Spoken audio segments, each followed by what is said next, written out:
Hello mga ka-OFW. Nandito na naman po tayo sa ating bagong episode 19 sa ating grafting ng apple. Ito po, mayroon po tayo ngayong apple. Ito po yung Pink Lady, Dwarf Pink Lady. I-graft po natin sa ating existing na apple ngayon na mayroong bunga na. Kuha po tayo doon sa matured na sayon. Sa isang branch na kung saan pwede po siyang magbunga kaagad. Kuha po tayo ng ikat po natin dito kasi namumulaklak po siya kasi kailangan po niya ng cross pollination para makabuo po sila ng prutas. So ito po from Dwarf Pink Lady, i-grab ko po siya sa Gala apple na variety. So tara, samahan po nyo ako sa ating pag-graph ngayong oras na ito. Gagawin po natin dito, ikakat po natin dito.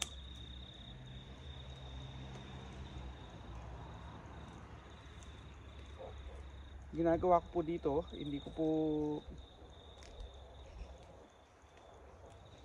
ko po pinapatay yung puno, tinatanim ko po siya dito sa baba. Sakaling magbunga po siya doon. Tapos dito rin po, ikakat din po natin dito.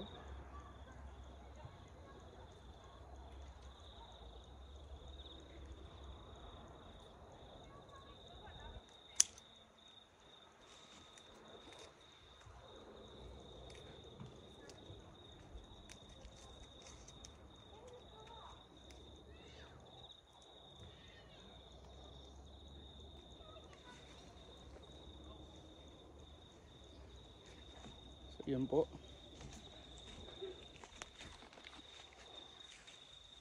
Kuha naman po tayo ng matured na sayon naman dito.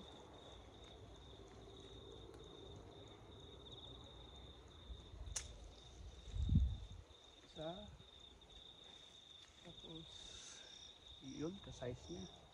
Tapos yung isa naman,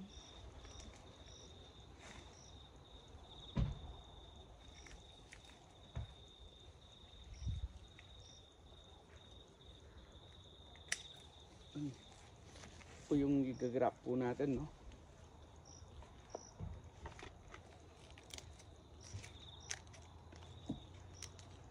Tanggalin po natin yung mga dahon.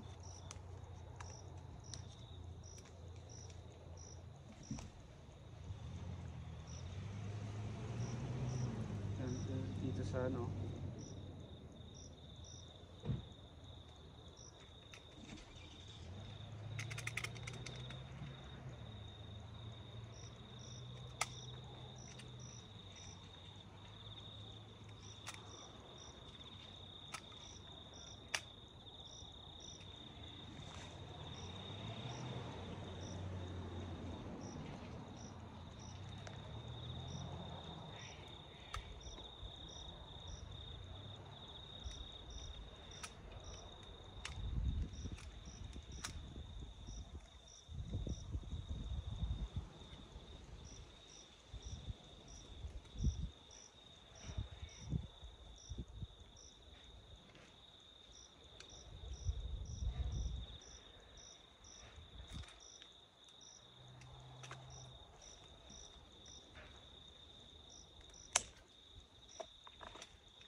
Try natin pong balutin. Meron po akong plastic na ng ice candy galing po ng Pilipinas. Babalutin po natin ng plastic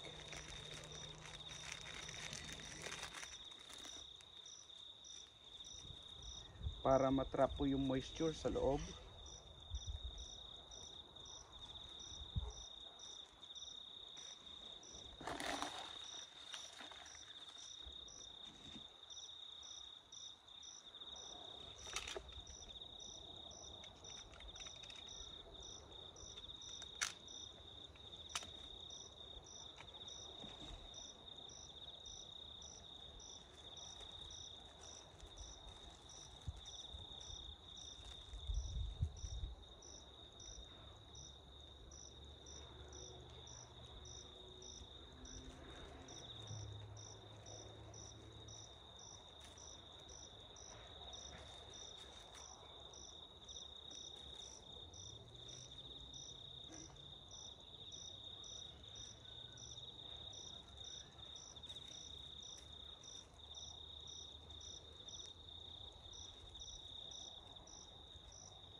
Yan. Isa na naman po.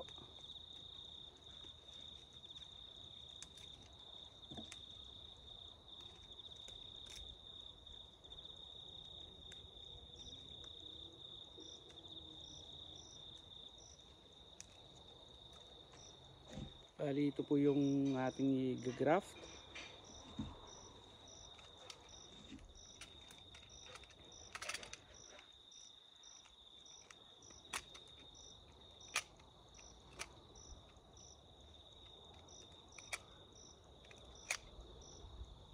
Bali, ito po siya. Kinat po natin na naka-side. Tapos sa kabila din po, ayun, nakat po siya na maliit doon, no? Tapos yung isa naman po, make sure tanggalin po natin lahat ng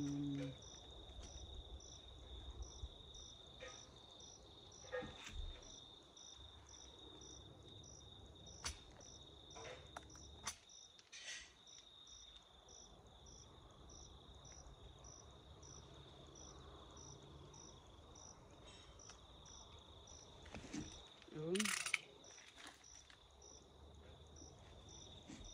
Ito po. Bali, focus ko lang po, no? Ito po yung ating ano. Dito po natin siya, ito po, no? Dito po natin ilalagay.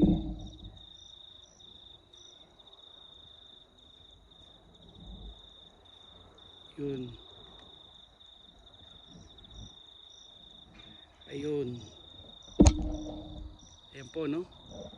So itatali ko na po siya.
Dahil malaki po yung ano po nito, yung pong plastic ng yelo, no? Ang ilalagay po natin. Medyo malaki po kumpara do sa plastic ng ice candy. Ito po, plastic po ng yelo ang ilalagay po natin kasi may yung ginawa po natin, may tatlo po siyang shoot. Yan.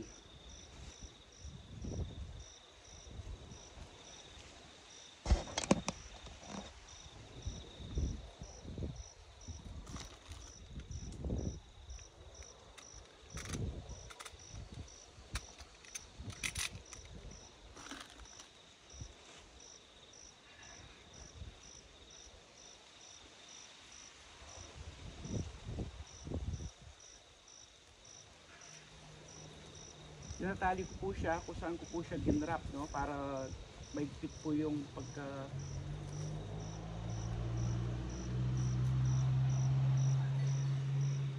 kung saan ko po siya ginrap para yung po talagang nutrient po nung mother plant mapunta po doon sa grafted na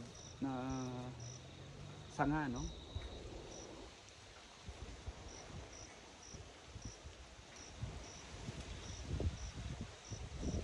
Natin kakalimutan, pag nag-graft po tayo, lagyan po natin sila ng plastic para hindi po matuyo, no?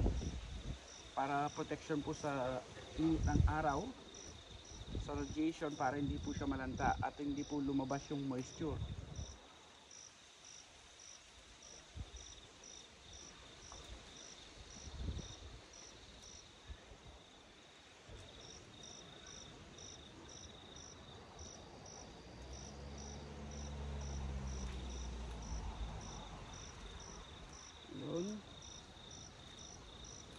Yan.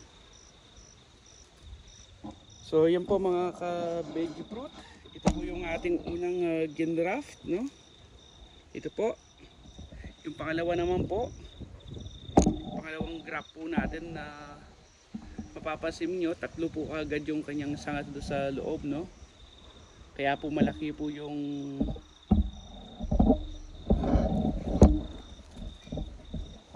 ayun, ito po, no? Tatlo po yung kanyang sanga. Kaya malaki po yung task na nilagay ko. Ayun. So, balitaan ko po kayo mga ka-OFW, mga ka-veggie fruit. Kapag lumaki na po yung ating, nagkaroon na po ng sanga ang ating graft na mansanas. Ang mother plant po natin ay makikita po ninyo, Pink Lady. At ang mother plant ay ang ating ginraft na sanga eh ano naman po, Gala Apple. So yun po mga ka-veggies. Yung pa nga hindi pa po pala nakakapag-subscribe, paki-subscribe na lang po yung ating channel para lagi po kayong updated sa ating mga bagong video. Paki-click na rin po ang notification bell para kapag may bago po tayong upload na video, lagi po kayong makakapanood ng ating mga kabanata ng ating paggagawa ng video tungkol sa ating mga halaman, sa mga fruit trees at saka sa mga vegetable. Sige po mga ka-OFW, hanggang susunod po. Salamat. Bye.